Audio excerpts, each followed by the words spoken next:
And I believe collectively as a group, we're going to kick the competition butt because we understand how important it is to think, execute, and dominate.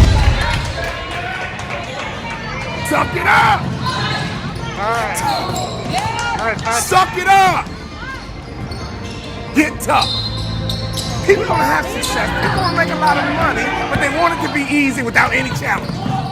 You think it was easy for me to become one of the top 450 basketball players in the world that you never heard of? Good shot, Jaden. The only way I made it to the NBA is I was fundamentally sound, I was mentally tough, and I never quit. And even when I wanted to quit, I had people in my life that would make sure I didn't quit. I hired and set out the top 10 motivational speakers, watched all their videos, and I watched them one by one because I understand that if I pay attention to what the best are doing, I could be the best too. I watched game film on Michael Jordan. No matter how much I watched, I couldn't do what Michael Jordan could do. I would watch Magic Johnson. I couldn't do what Magic Johnson would do, but I sat there and had these videos. I watched Les Brown, Zig Ziglar, Tony Robbins. My whole wife was scared. I was scared. I called him to my office and I said what husbands say. I said, babe, we're gonna be okay.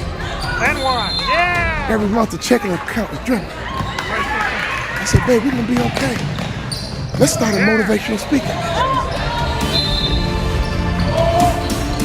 I go to Jerry Sloan and I say, Jerry, I'm trying to make your team, but since we don't scrimmage, I feel like I can't show you what I can do. Go to the crowd, hear me clearly, listen to his answer, and it will unlock some mysteries as to how you become the best in the world at what you do over a long period of time. Jerry, I'm trying to make your team, but I feel like I can't show you what I can do. He says, Walter, I already know what you can do, but if you want to make my team, I suggest you listen, follow directions, and execute. Listen, follow directions, and execute. What I didn't realize, even though we didn't scrimmage in practice, throughout practice, we did drills, and he created what I call habits and rituals. Every single day, practice was the same. Every single day, we drilled on fundamentals. Every single day, we worked on habits and rituals. So even though my mind was floating, even though I was selfish and self-centered, he was conditioning me into the culture through practice of habits and rituals. The reason why I tripled my NBA income in 3 years is because of habits and rituals. Next year, if your name didn't get called to come across the stage, I'm here to tell you they will call your name next year if you go back home and execute habits and rituals. I wanted to scrimmage for me, but Jerry Sloan was getting me ready to play for the Utah Jazz. So every day, it was about habits and rituals. Having hot food is about habits and rituals. Great customer service is about habits and rituals. Being the best in the world at what you do, being a pro, is all about habits and rituals.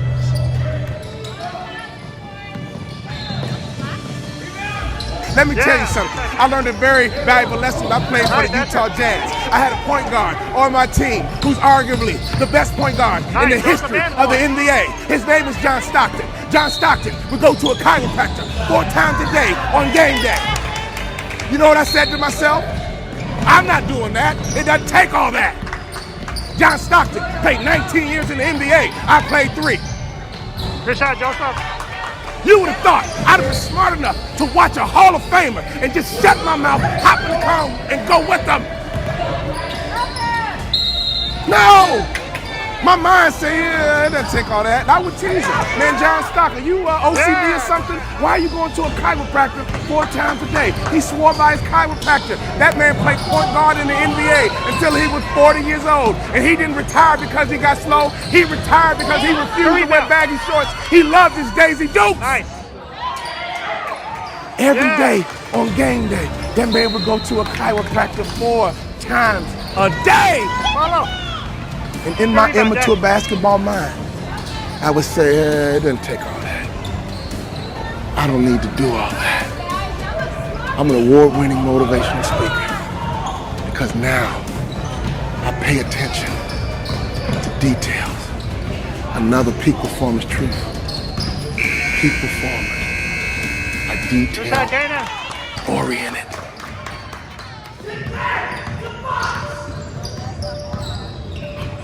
once your career was over, I got offered a job to become a hospital administrator. 2-year program, $75,000 job. And right before I took the job, my daddy called me on the phone. Let me tell you about my daddy. When I was a little boy, my daddy would always pick me up. When he came home from work, he'd pick me up. When he saw me in the nursery after church, he'd pick me up. No matter how long he worked, no matter how tired he was, my daddy would always pick me up. So when I had my kids, I would always pick up my kids. When I got home, sometimes I was tired. They have a bottle in one hand, and they just lifted up the other hand, and they knew what daddy was supposed to do. My job was to pick them up. This is a spiritual interaction. When you pick up a child, it is a spiritual transaction. When you pick up a child, you change their perspective. When you pick up a child, all of a sudden they can see the world the way you see it. I don't care what your children have done, there's nothing they can do for you to stop picking them up. Well, my daughter's a drug addict, I don't care, pick her up. My son messes up, I don't care, pick him up. I don't care. You pick them up. That is your job, mama. That is your job, daddy. That is your job, grandma.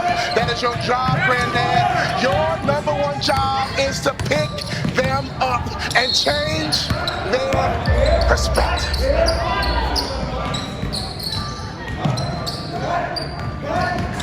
My saddest day, one day, my daddy looked at me and said, boy, you too big, I can't pick you up in it. But when he couldn't pick me up physically, he would pick me up emotionally. He would pick me up spiritually. Good luck, Asher. I had a great dad because he would always pick me up. He would always change my perspective. All right. So my daddy called me on the phone, he asked me a question. He said, son, you had a tough year, what's next? I said, Dad, I'm gonna be a hospital administrator. Nice, Hayden. He said, not bad, but let me ask you a question, son. Do you believe you're an NBA player? You cannot produce yourself in yourself. You don't think so, go take a job. But if you believe you're an NBA player, go for it.